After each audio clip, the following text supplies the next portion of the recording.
Alright जी, आज हमारे लक्सर में सेकंड डे का आगाज़ हो चुका है। दिन का आगाज़ तो सुबह सुबह ही हो गया था। सुबह 7 बजे मैं सो के उठा और मैं बाहर गया हूँ अपने होटल की टेरेस पे। तो वहाँ से मुझे वो बैलून्स दोबारा से नज़र आ रहे थे। मैंने फिर कैमरा निकाला और थोड़ी सी फ़ोटोग्राफी छिकी। बैलून राइड्स हमने लक्सर में की हैं आते साथ ही, first thing in the morning. तो वो मैंने पिछली वीडियो में डाल दिया है, वो ज़रूर देखो। It was a good experience. वो आपको लेके जाते हैं और बैलून राइड कराते हैं, वो सारी डिटेल्स उसमें बताई। खैर, आज हमारा मूड है यहाँ की बाकी आर्कियोलॉजिकल साइट्स देखने का, जिसमें किंग्स वैली है, क्वींस वैली है और फिर कर्नाक टेम्पल है। लक्सर टेम्पल भी मैं लास्ट वीडियो में डाल चुका हूँ। मैंने रात को एक ट्रिप मारा, मैंने कहा आपको लगा दूँ पहले से ही। तो बस अभी हम निकल रहे हैं किंग्स वैली की तरफ। यहाँ पे नाइल को क्रॉस करने के ब्रिज जो है बहुत दूर है। इस वजह से बेहतर यही है कि आप बोट पे नाइल क्रॉस कर लो और उसके बाद you can pick up your taxi other side से। तो अभी हमने क्योंकि किंग्स क्वींस वाली जाना है जो कि वेस्ट बैंक में, तो हमें बोट पे जाना पड़ेगा। तो जी, हम टैक्सी पे बैठ गए हैं और टैक्सी पे बैठना यहाँ पे जो है एक बहुत बड़ा क्या लें एंडेवर होता है। हम लोगों ने इनसे कहा था कि हमें छोड़ दें लक्सर टेम्पल, वहाँ से बोट्स जाती हैं वेस्ट बैंक, क्योंकि हमारा आज का ट्रिप आधा वेस्ट बैंक में और आधा जो है वो ईस्टर्न साइड पे। तो उन्होंने कहा कि आप पूरा ट्रिप कर लें और आप हमें 900 पाउंड दे दें इजिप्शियन। और एंड पे बहुत ज़्यादा बार्गेनिंग के बाद हम 500 पे आ गए, क्योंकि लक्सर के अंदर कोई ब्रिज नहीं है। इनको जाके क्रॉस करना पड़ता है टैक्सीज़ को एक और ब्रिज से जो कि फर्दर साउथ में है, और उस ब्रिज से क्रॉस करने की वजह से डिस्टेंस बहुत बढ़ जाता है। तो ईजीएस्ट और क्विकेस्ट अभी भी वही सीन है कि आप जाएं और जाके बोट्स पे क्रॉस करें और वहाँ से टैक्सी पकड़ें। ये हमने अपनी कन्वीनियंस देखी, हमने कहा कि बार बार शिफ्ट किया हूँ और एहान के साथ। तो बोट पे is a very good experience as well, और I think we will probably do it again. एहान मुझे बार बार बताता है कि लक्सर नहीं है, लक्सर है, तो इसको लक्सर कहना चाहिए।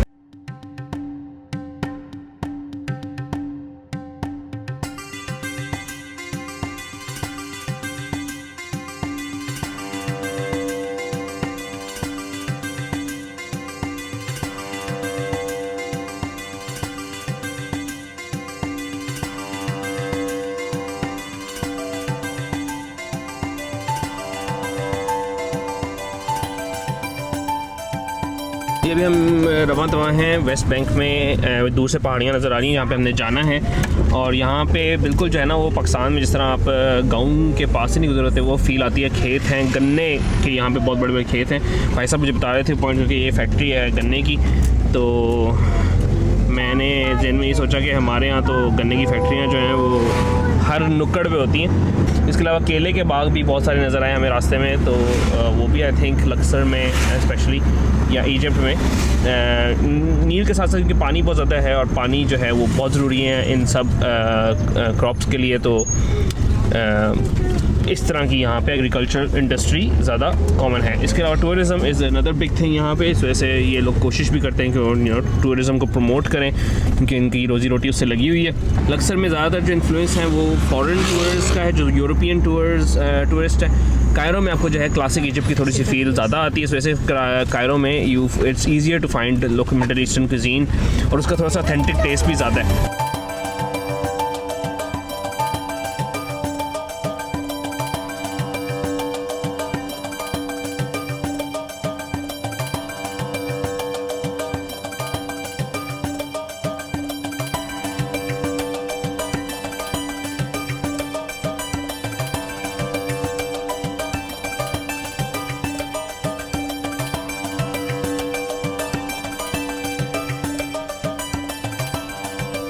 जी, अभी हम आए हुए हैं वैली ऑफ द किंग्स, और ये वैली ऑफ द किंग्स लेकर जाती है क्योंकि पीछे आप मेरे देख रहे हैं जो सबसे बड़ी आपको माउंटेन नज़र आ रही है।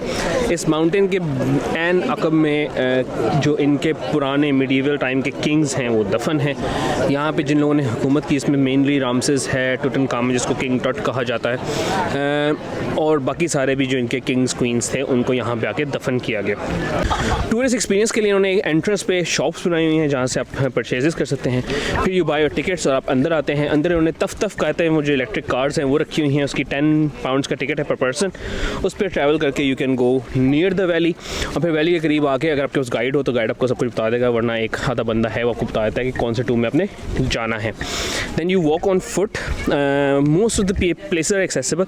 हाँ, रैम्प्स जो हैं थोड़ी स्टीप हैं, जहाँ पे उन्होंने थोड़ी सी उसकी बैरिकेड्स बना के और ऑब्स्ट्रक्शंस बना के आपकी वॉक को, पेस को ईजी करने की कोशिश की हुई है। तो इसमें सीन इस तरह कुछ बताया जाता है कि जो बिल्कुल पुराने क्लासिकल ओल्ड टाइम के किंग्स थे, जिसमें 4-5 हज़ार साल पुराने किंग्स थे, जो कि कायरो में जिनके पिरामिड्स पाए जाते हैं, वो लोग जब मर जाते थे, उनकी वफ़ात होती थी, तो वो अपने बॉडीज़ को, उनकी बॉडीज़ को प्रिजर्व करके, उनके पैसे को प्रिजर्व करके पिरामिड के अंदर रख दिया जाता था और पिरामिड्स टाइप बनाए जाते थे। लेकिन जब ऐसे टाइम गुजरता गया, पता चला कि भाई पिरामिड्स इतनी दूर दूर से नज़र आते हैं, लोगों ने जाके उनके पैसे और गोल्ड और इवन बॉडीज़ चुरा ली। तो फिर उन जो नए थोड़े से किंग्स थे, उन्होंने कहा कि इस तरह अगर हम अपने आप को दफन करते जाएंगे तो हमारी बॉडीज़ भी कोई चुरा लेगा, हमारा पैसा भी चुरा लिया जाएगा। तो उन्होंने उसका सलूशन ये ढूंढा कि लक्सर, जो कि एक अल अक्सर नामी जगह है, उसके वेस्ट बैंक में आके, जहाँ पे उस वक्त पॉपुलेशन बिल्कुल ना होने के बराबर थी, वहाँ पे ये एक सीक्रेट मकाम ढूंढा जिसको वैली ऑफ किंग्स उस वक्त तो नहीं कहा जाता था, अब कहा जाता है। और यहाँ पे उनकी बॉडीज़ को दफन किया गया, जो मेरे पीछे नज़र आ रही है पहाड़, this is one of the mountains जिसके नीचे वो लोग दफन हैं। और इस तरह नहीं दफनाते कि भाई आके अंदर डाल दिया, एक आते हैं, फुल नीचे सुरंग होती है, उस सुरंग से आपको नीचे जाना पड़ता है, और उस सुरंग के अंदर एक कमरा है, उस कमरे के अंदर उनका एक कॉफिन होता है और ताबूत जिसको कह लें, जो पत्थर का बना होता है, और उसके अंदर लकड़ी के और बक्सों पे बक्से और उसके अंदर उनकी बॉडीज़ होती हैं। आफ्टर टाइम्स हुआ ये कि यहाँ पे भी एक्सकेवेशन शुरू हो गई, यहाँ पे भी वो बॉडीज़ निकली, यहाँ का भी सारा माल चोरी हो गया और यहाँ की बॉडीज़ भी उठा के कायरो के म्यूज़ियम में रख दी गई हैं। अब यहाँ पे अक्सर जो है सिर्फ कमरे मौजूद हैं अंदर की साइड पे, और उन कमरों को आप विज़िट कर सकते हैं, देख सकते हैं कि उसमें एंशेंट जो कैलीग्राफी कह लें या इजिप्ट के जो लैंग्वेज होती है पुरानी, वो सारी उसके ऊपर लिखी हुई है। साथ उनकी जो ग्लाइफिक्स हैं वो बने हुए हैं, और साथ साथ अब कहीं आगे आगे जाते जाते आपको ये भी नज़र आता है कि मज़ीद एक्सकेवेशन भी जारी है इस जगह पे, क्योंकि ऑब्वियसली यहाँ पे अभी जहाँ तक मुझे पता है 14 टूम्स हैं। इसके अलावा भी टूम्स यहाँ पे पाए जाते हैं, लेकिन वो सारे अभी दरियाफ्त नहीं हुए। तो जाते हुए हमें नज़र आ रहा था, काम अभी चल भी रहा था। और पीछे जिस तरह पे जाते हैं, हमने 14 के करीब देखे हैं, 60 नंबर 62 टुटनखामुन, जो कि एक बहुत रिसेंटली एक्सकेवेट हुआ है, उसका माल वगैरह तो सारा उठा के उन्होंने कायरो के म्यूज़ियम में रख दिया है। लेकिन उसकी इम्पोर्टेंस ये है कि वहाँ पे अभी तक दीवारों का रंग बरकरार है। ये लिखा हुआ है कि जैसे लोग वहाँ पे विज़िट करते हैं, ह्यूमिडिटी बढ़ती है, CO2 रिलीज़ होती है, और लोग पेंट को टच करते हैं, उसकी वजह से पेंट ख़राब होता है। लेकिन that paint gives them an idea कि भाई उस वक्त किस तरह का पेंट यूज़ होता था, किस तरह की कैलीग्राफी और किस किस तरह की दीवारों पे चीज़ें लिखी जाती थी। तो इस वजह से उसका टिकट सबसे महंगा है। हाँ, जहाँ टिकट्स की बात हो रही है, तो it is 260 Egyptian pounds for entry, और एंट्री के साथ you can visit 3 different tombs. लेकिन उसमें कुछ जो रेयर टूम्स हैं उन्होंने उसको एक्सक्लूड किया हुआ, जिसमें एक टुटनखामुन का है विच इज़ 300 पाउंड्स, और एक सीटा का आई थिंक है विच इज़ 400-500 पाउंड, इस तरह करके। Right in the middle is a cafe as well which is nice, जहाँ पे बैठ के थोड़ी सी शराब तहूर हमने पी है, जिसको हम अपनी ज़ुबान में स्प्राइट कहते हैं, स्प्राइट। तो जी हम अभी पहुँचे हैं हाशिपसूत। हम भी पहुँचे हाशिपसूत टेंपल में। टेंपल आपको पीछे इधर करके टेंपल आपको नज़र आ रहा है, इधर करके मेरे पीछे। और यहाँ पे entry ticket is 160 Egyptian pounds, और उसके बाद 10 पाउंड का तफ जिसको ये कहते हैं, which is basically this e vehicle, उसका टिकट लेके it can take you to the temple. तो यहाँ पे ये चीज़ बड़ी कॉमन मैंने देखी है कि जहाँ पे भी ये दफन ने बेसिकली जिनके कब्रिस्तान कह लें, टूम्स कह लें जो हैं, वहाँ पे आपको बहुत सारा एरिया इस तरह का नज़र आएगा जहाँ पे pyramid type, mountain type structure बना हुआ है।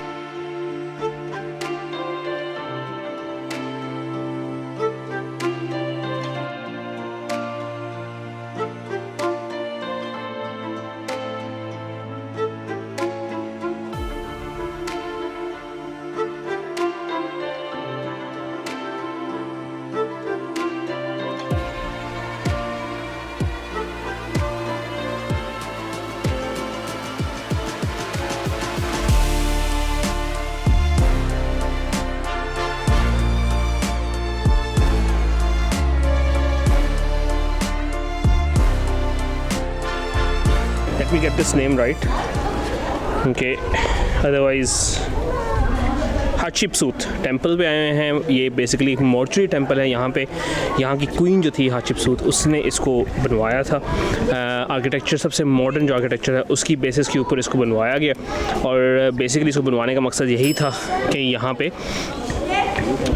जो हैं क्वींस को ला के दफनाया गया। तो this is basically temple of the queen's.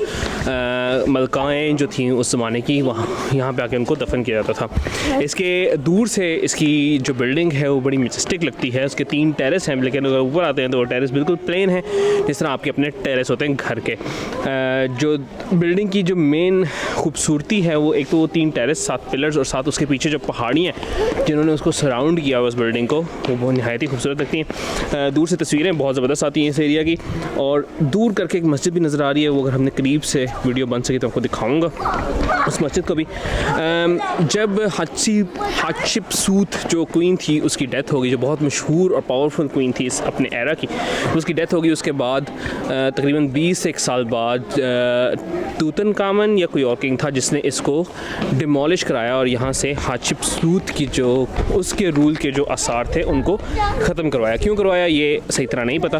उसके बाद काफ़ी दफ़ा ये टेंपल डिस्ट्रॉय हुआ, फिर दोबारा बनाया गया, और अभी जो है ये इसकी रिपेयर्ड फॉर्म में मौजूद है। लेकिन ये रिपेयर अभी करीबी माजी में नहीं हुई, ये रिपेयर उसी ज़माने में कभी हुई है, अभी भी हज़ारों साल पहले। इसको एक्सकवेट करना शुरू किया इन्होंने 1730 के आसपास, लेकिन मॉडर्न जिसकी एक्सकवेशन है 1800s में ही हुई, और अभी भी आप देखें तो तकरीबन 200 साल से 200-300 साल से ऊपर से ये temple is out of the ground and has been excavated.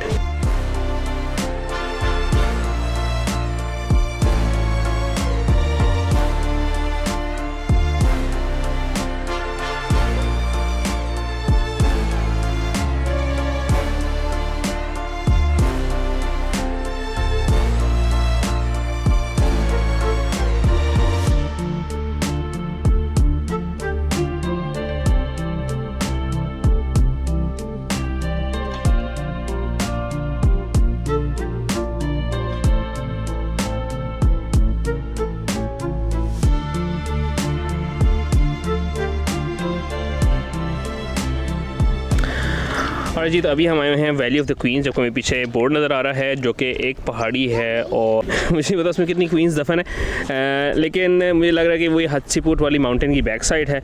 और पहले मैं एक दफ़ा टूम्स देख चुका हूँ। एंट्री इतनी ज़्यादा नहीं है, एंट्री जो है सिर्फ 100 पाउंड्स की है, लेकिन मुझे नहीं पता कि एंट्री में कुछ नज़र आएगा कि नहीं आएगा। आई थिंक जो असल इसका मकसद है वो है नफ्तारी या नफ्तूरी कोई खातून है, उनका टूम्ब है, लेकिन वो बड़ी महंगी हमें पड़ी है। वो 1400 पाउंड की एक टिकट है उनकी। तो हमने फिर फैसला ये किया है कि वो 1400 पाउंड जो है ना हम कहीं और जाके लगाएंगे एक खातून के ऊपर, और वो भी मुर्दा खातून के ऊपर। क्यों बंदा जाए तो पैसा खर्च करे। यहाँ पे आप जहाँ भी जाएंगे यहाँ पे आपको ये काफ़ी सारे जो हैं वेंडर्स मिलेंगे जो कि सड़क के बीच में आके इवन कई दफ़ा तो आपकी झोली में घुस के जो है आपको सामान फराहम करेंगे। इसमें ये अगर आप बार्गेनिंग कितनी कर सकें, अगर आपको चीज़ पसंद आए, प्राइस हमेशा ज़्यादा बताएंगे। अभी हमने टिश्यू पेपर सिर्फ लिए हैं, और वो पूरा तो कोई 20 टिश्यू पेपर का पैकेट जो है वो हमें कह रहा था 50 का ले लें, 50 पाउंड का। जब हमने 2 पैकेट सिर्फ उसमें से सेलेक्ट किए हैं तो कहता है 25 दे दें। तो मैंने कहा भाई 25 नहीं, 10 ले लो मेरे से। तो यहाँ पे इसी तरह आपको बार्गेनिंग करनी पड़ती है। हमें एक हमारे टैक्सी ड्राइवर ने बताया था कि एलाबास्टर यहाँ पे कोई ग्रेनाइट टाइप का स्टोन है जिसकी चीज़ें बना के जो हैं बेची जाती हैं, लेकिन इन साइट्स के पास जो लोग हैं वो नकली प्लास्टिक की और कई दफ़ा सिर्फ मार्बल की चीज़ें बना के जो हैं वो दे देते हैं। तो अगर आपने प्रॉपर एलाबास्टर की चीज़ें लेनी हैं तो उसके लिए एलाबास्टर फैक्ट्रीज़ यहाँ पे मौजूद हैं। आप उधर जाएँ और वहाँ से जाके एलाबास्टर की जेन्युइन चीज़ें जो आपके सामने बन रही होंगी वो आप ले सकते हैं। We're not going to the next mountain. We're going to a temple. You want to sit in the car with mommy? No. You want to sit with daddy? Yeah. You want to sit with daddy? Come.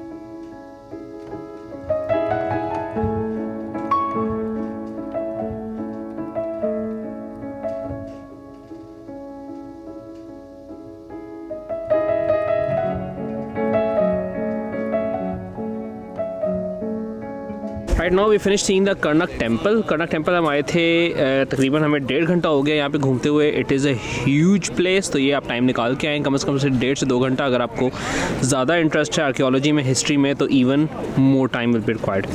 अगर आप बहुत interesting चीज़ें देखते हैं तो आपको guide की ज़रूरत पड़ेगी। अदरवाइज़ अगर आप हमारी तरह हैं जो तस्वीरें खींच के और वीडियोज़ बना के खुश हो जाते हैं तो you don't need a guide. ये थोड़ा सा मेन लक्सर सिटी से हट के है, यहाँ पे पहुँचते आपको 10 मिनट की ड्राइव करनी पड़ती है। टेंपल की एंट्री जो है वो 220 इजिप्शियन पाउंड है, और अगर आप स्टूडेंट हैं तो आप 110 पाउंड पे करते हैं एंट्री के लिए। टेंपल का एक मेन कोर्टयार्ड है और 4 कोर्टयार्ड है। इस टेंपल की मैं बता दूं कि इस टेंपल की मशहूर चीज़ ये है कि it took more than 1500 years to build the temple. इसको बनाने में या कह लें इसकी रेनोवेशन और इसको बना के रेनोवेट करने में 1500 साल से ऊपर लगे। जब ये टेंपल कंस्ट्रक्ट किया गया तो इसके 1 या 2 हाथे मेन कंस्ट्रक्ट हुए थे। फिर आहिस्ता आहिस्ता जैसे जैसे फर्दर जनरेशंस आती गई उसको एक्सपेंड करते गए, उसमें ऐड ऑन करते गए, और ये एडिशंस जारी रहीं फॉर अप टू 1500 ईयर्स। इस वजह से ये एक मिसकंसेप्शन है कि 1500 ईयर्स तक इसकी कंस्ट्रक्शन कंप्लीट नहीं हुई, इसको बनाने में लगे। मेन इसका इशू ये है कि 1500 ईयर्स जो हैं इस पर काम होता रहा मुसलसल, एंड इसकी कंस्ट्रक्शन मज़ीद जारी रखी गई। बच्चे गुजरे उसके बाद मैं आगे कंटिन्यू करता हूँ। इनका इसकी मेन अट्रैक्शन है मेन सेंट्रल हॉल, जो इसका कोर्टयार्ड है, जिसमें बहुत सारे पिलर्स लगे हुए हैं। पिलर्स जो हैं वो हंड्रेड्स की क्वांटिटी में, और इतने ह्यूज पिरामिड्स हैं कि मतलब आप थोड़े से दंग रहते हैं कि उतनी ओल्ड जनरेशन में इस तरह के पिलर्स कैसे खड़े किए गए, उनको बैलेंस कैसे किया गया। एंड में कुछ अनफिनिश पिरामिड्स हैं जिससे थोड़ा सा अंदाज़ा होता है बंदे को, शायद ब्लॉक्स बना के सीधे रख के उनको कार्व करके फिर पिलर्स बनाए गए, और साथ थोड़ी बहुत जो कंस्ट्रक्शन पुरानी थी वो छोड़ दी गई है दिखाने के लिए कैसे लोग मिट्टी के टीले बना के और रेत के रेत के और ईंटों के टीले बना के उसके ऊपर चढ़ के उसकी कंस्ट्रक्शन किया करते हैं। और डिफरेंट किस्म के और बहुत सारे कॉम्प्लेक्सेस हैं, कंपाउंड्स हैं। एक बीच में लेक है जिसको सेक्रेड लेक कहा जाता है। इसी तरह आप थोड़े से आगे जाएँ तो यहाँ पे स्फिंक्स एवेन्यू जो कि मिलता है लक्सर टेंपल के साथ, वो भी इसके अंदर इंक्लूडेड है। बिल्कुल टेंपल की फर्दर बाउंड्री में एक और छोटा सा टेंपल ऐड किया गया जिसमें अगेन पिलर्स उस तरह की बनाने की कोशिश की गई है जो कि मेन कोर्टयार्ड में, but doesn't beat the main courtyard. Main courtyard के पिलर्स के बारे में कहा जाता है कि बिल्कुल साथ दरियाए नील है, और दरियाए नील में सैलाब आया करता था बहुत दफ़ा, और सैलाब की वजह से उसके पिलर्स की जो लोअर पोर्शन है वो सारे डैमेज हो गए हैं। जो अपर पोर्शन है उसमें कलर और कार्विंग्स अभी तक उसी तरह मौजूद हैं, लेकिन सिर्फ सेंटर पिलर्स में कलर और कार्विंग नज़र आते हैं। जो प्रिफरल उसके पिलर्स हैं उसमें उस तरह की कलर्स और कार्विंग नहीं बची। विजिटर्स के लिए इन्होंने अच्छी फैसिलिटीज़ बनाई हुई हैं, पाथ बनाया हुआ है, उसको मेंटेन किया हुआ है, लाइट्स वगैरह लगाई हैं, और रात को लाइटें जला के इसको बहुत अच्छी किस्म की इसकी ब्यूटीफुल सी एक वाइब आती। खैर अभी हम कर्नक टेंपल से निकलेंगे। आज का हमारा दिन जो है बहुत लंबा हो चुका है टेंपल्स घूम घूम के, जो कि पुराने वक्तों में इतने बड़े बड़े टेंपल्स बने थे। नेक्स्ट टाइम दोबारा मुलाकात होगी। लक्सर के ट्रिप की बाकी details, specially hot air balloon rides Laksar के ट्रिप में मैंने इंक्लूड कर दी हैं। इसके अलावा इजिप्ट के ट्रिप की बाकी डिटेल्स कि कायरो में क्या क्या देखना है, कायरो में कहाँ कहाँ खाना है, लक्सर में क्या क्या देखना है, लक्सर में कहाँ कहाँ खाना है, वो भी इन सब एपिसोड्स में इंक्लूडेड है। अगर आपने सब्सक्राइब नहीं किया हो सब्सक्राइब करो, फॉलो नहीं किया तो इंस्टाग्राम पे फॉलो करो। इंस्टाग्राम पे चीज़ें जल्दी आती हैं, Shifa adventures and a billion clicks for photography. Take care and अल्लाह हाफिज़।